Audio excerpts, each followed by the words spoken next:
হাতে আছে মাত্র ১ দিন। আর এই ১ দিনের ভিতরে আমাকে বৈশাখী ড্রেস রেডি করতে হবে। ভাস্তির স্কুল থেকে বলে দিয়েছে অনুষ্ঠান হবে, আর বৈশাখী ড্রেস পরেই যেতে হবে। কি করি? তাই হাতের কাছে যা আছে তাই নিয়ে বসে পড়লাম বৈশাখী ড্রেস রেডি করতে।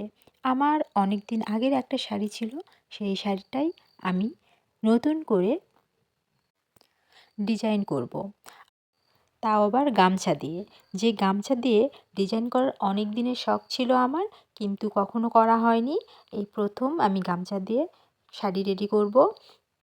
গামছা দিয়ে আমি ব্লাউজ বানাবো, আর শাড়ির পাড় আর ছোট ছোট কিছু ডিজাইন করব আমি গামছা দিয়ে। আমার ব্লাউজ কাটা শেষ।